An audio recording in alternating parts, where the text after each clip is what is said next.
Welcome to another Blackboard of Death video. We are going to expand on principles of Pistolcraft. Yes, I labeled it proper grip. That is relative. That is relative to what the person wants to do. Maybe they have physical limitations like Jack Weaver, who came up with the Weaver stance. So he had a physical limitation, but people just adopted it. So maybe if there's someone popular who actually has a limp, you know, maybe people will adopt that trim and start limping with their right leg. Who knows? But that's kind of how things take off, right? You get somebody popular who does something and then it just gets carried on. Well, that's how you also get stupid things too. So, anyways, with that said, there's things that we're doing when we're establishing a proper grip with a pistol and we're using a grip during the firing sequence or just during an engagement. That's actually pretty complex. So we need to understand what we're doing and be mindful of this the entire time. So one thing that frustrates me is grip is like one of the first things that people will talk about when they were talking about the fundamentals or whatever. I don't believe that they're fundamentals because they're not fundamental to being able to hit accurately. So I think that they're just basically components to marksmanship that we can use for different situations or whatever. So, with that said, first thing that I want to talk about is the positioning and pressure of the grip. And we'll start out with one-handed and then obviously the two-handed part, simple, stupid. But if you want to learn how to properly grip a gun in the modern fashion, there's plenty of videos of people talking about how you can properly grip a gun. But anyways, position is key on a firearm because the way that they're designed to be gripped in a certain way because of grip angle, the width, the controls even. You know, so some people will say it's comfortable to grip it like this. Well, actually, just biologically, you're going up against, you're sending all the recoil into this bone and joint here. That's going to hurt. So don't do like that. That's terrible. And plus, it's not even aligned with your forearm. So you have a V right here. You place it away from the bones, and this is the only real note that I'm going to touch on. Place it away from the bones in between the knuckles. And there you go. Knuckles on each side at worst. So, with that said, there you have a position. So, now the position of the fingers, you know, you have some cases where all of these three other fingers will fit. Then you have other circumstances where they won't, and you won't be able to get your pinky on with very small guns. In that case, my recommendation for the positioning is to curl your pinky underneath and still put tension on it. Like, curl it like you're squeezing something. Curl the pinky like you're squeezing something. And that way you're not losing the pinky's strength. And I guess we'll talk about that now. So, pressure. So even with one-handed pressure, if you're aiming and you omit the pinky, does anybody know how much percentage you're going to lose in your strength if you were to lose your pinky? Almost a third. Almost a third, and that's at the average. So if you guys don't really work on your grip strength, females in particular, if you're told to omit your pinky, you're probably going lower than that. And, you know, dudes that sit there and do office jobs and don't really, you know, have, you know, well-developed forearms and stuff like that and grip things a lot, you're probably losing more than a third. Yeah, it happens. Sedentary lifestyles and stuff like that. Yeah. So, like I said, when I said curl under here and squeeze it like you're squeezing something, because if you're activating the pinky and you're trying to use it with the other fingers, omitting the index finger, these fingers are typically noted as being dexterous fingers, not really strength fingers necessarily. So anyways, if you're trying to use the pinky, then you're including its muscular contribution and its tendon contribution. So yeah, I know for you heavy lifters out there, you know that you don't want to be lifting with your tendons and stuff like that. But anyways, the point is, the hands were meant to work in sync. So we were meant to grab it. Like with these fingers, these are good for dexterity, picking up small objects.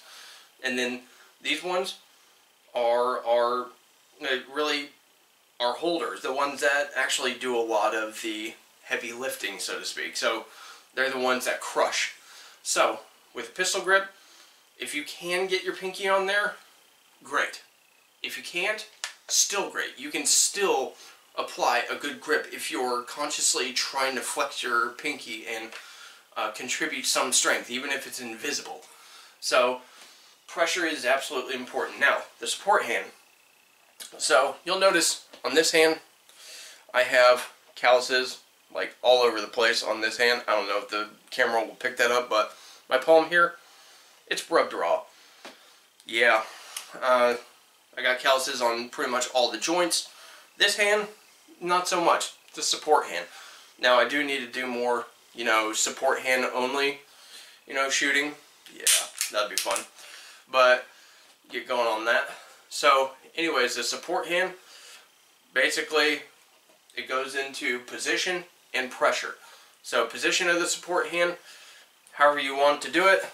I do it with thumbs forward, so all this extra mess needs to get covered up. And the reason I'm covering it up is not just for the sake of covering it up. The reason I'm covering it up is because the pressure part that I'm going to talk about now. So when we're trying to apply pressure to a handgun for the firing sequence, we're trying to provide 360-degree pressure. And that's what I recommend with all fingers, even in the pinky. And I would recommend concentrating on making the pinky actually work. Making the pinky actually work, because how does a firearm pivot? So the slide goes back, and then the slide goes back, and it goes whee. So this part goes forward. What finger is preventing that? Pinky. If it's 33% of your grip, if you were to omit it, like Hickok 45 admitted he does, then you're losing 30% of your grip, and that pinky can be very strong. If it's strong enough to throw the thing back on target, then it's strong enough to actually hold against some of that recoil force. So, in some guns like Berettas, like the Beretta 92 series, it actually has a forward swoop, almost like this USP. Has a forward swoop for the pinky, and I think that's one of the reasons why it's actually pretty controllable, because it actually forces the pinky to have some kind of engagement there. So, you know, it actually works very well if you're trying to control it. So, ergonomics does go into it, but understanding how it's designed and what your role is as a shooter is very important. So, as I was saying, 360-degree pressure. I want to touch the pistol. I don't necessarily care about meat on meat necessarily, but I am going to apply a finger crushing grip, like crushing my fingers over to apply more forward strength, especially on the lower portion with my pinky and stuff. So then, there we go. So during the firing sequence, I've got my pecs contributing to the crushing, and I've got my wrists, or my hands, basically crushing around the grip. And then of course I've got my, not necessarily push-pull going on, but I'm trying to squeeze it in every way possible, in every angle. It's 360 degrees, right? All the way around it. So the next thing is stability. This is where you're aimed in and you're holding it still on target throughout the firing sequence. How many times in daily life are you having to perform movements and maintain stability? That's not very common. So you have to sit there and practice with it, because this is an uncommon thing for the body to do. So you're having to have a good position, apply pressure, and then you're supposed to get some kind of alignment with a reference point, i.e. the sights. So then you're supposed to stabilize it. That comes in a lot with the shoulders. So I recommend, for easing that stability, is isometrics. So grabbing a weight, like for me, at this point, if I want to get a better isometric hold on something, get a 20-pound weight and just hold it there for a minute. And I'm up to a 20-pound weight, but I do this almost every day. Not every day, but you know, there is some need to heal. But with that said, the next part is, that's just a little technique you can use if you want to increase your ability to stabilize a pistol. So it'll feel like a feather after you do like a 5-pound, 10-pound weight or whatever for a minute. So anyways, you'll be able to stay aimed in longer, because they always say this is the best sight picture you're going to get, like right when you present. That's BS. You don't have to. If you actually train yourself and get some strength, you'll be able to stay there longer. So anyways, next thing is agility and coordination. So what are we doing when we're going to multiple targets? We're applying agility. What are we doing when we're drawing? We are applying agility. We are presenting towards a target, and we are also applying coordination.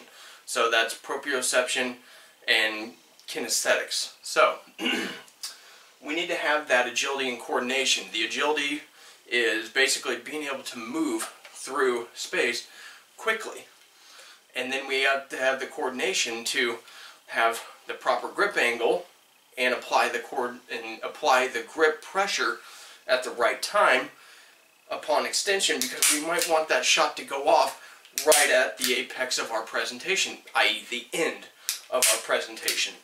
So we have to have coordination, and we have to have really refined agility when it comes to movement. So if we're snapping from a target over here to a target over here, we have to identify it, and some say, well, the eyes have to move first. If you've identified it as worthy of a bullet, I'm pretty sure you're not going to take your eyes off the threat first. You're going to move. You might even do this and represent and go, but you have to have agility and coordination to line it up to your peripherals. So, you know, that it is what it is, but you know, everybody's got their little technique or whatever, but the point is that you have to have good agility and coordination. You need to know when to stop, and you need to be well practiced in stopping at that point, you know, right when you want to. So that's the coordination part. The next part is multitasking.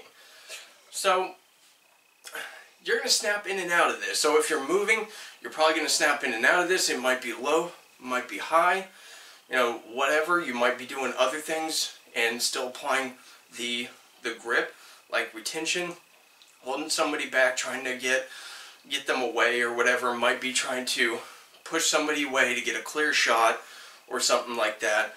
Might be moving around. And you might also be having to multitask in the sense of visually checking things around while you're going through your firing sequence, checking your peripherals as well. You need to have sensitive peripherals, and that's something that you can train. As simple as putting your arms out and, you know, moving your fingers in while you're staring in one area. You know, just to make sure that your peripherals and your optical nerves are getting trained to actually sense those movements.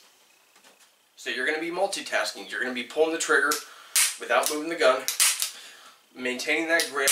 You might be, you know, going and conducting a rollout or whatever. But the point is, you're multitasking. You're doing multiple things other than just working the grip. You're doing other things. You're doing mental calculations. You might be actually moving while you're doing this. So your responsibility of having a good grip, it's up there. It's up there with pulling the trigger without moving the gun. It's that important. So I don't think people should be underestimating that. Yes, there's been a lot of talking, but I feel that it's very important that we cover these subjects based on, you know, what I've noticed over the years. There's a lot of complexity in shooting that we kind of underestimate, and we spend years trying to figure out. There's no quick pill to it, because we're trying to program our brains to do something. So everybody wanting a quick fix or wanting a certain instructor who they think is going to teach them everything they need to know, the human brain doesn't really work like that. The body and brain connection doesn't really work that way. So we need to spend time practicing, but if we know our responsibilities and we know the challenges we're going to be facing, you know, this is probably one of the bigger ones.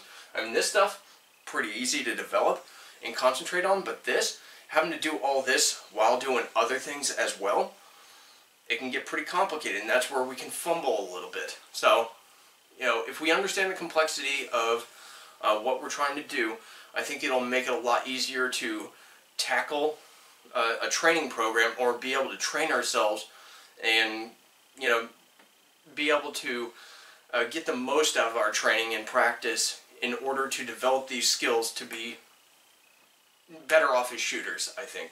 So, with that said, I appreciate you guys watching, and leave a comment below, and you guys have a good one.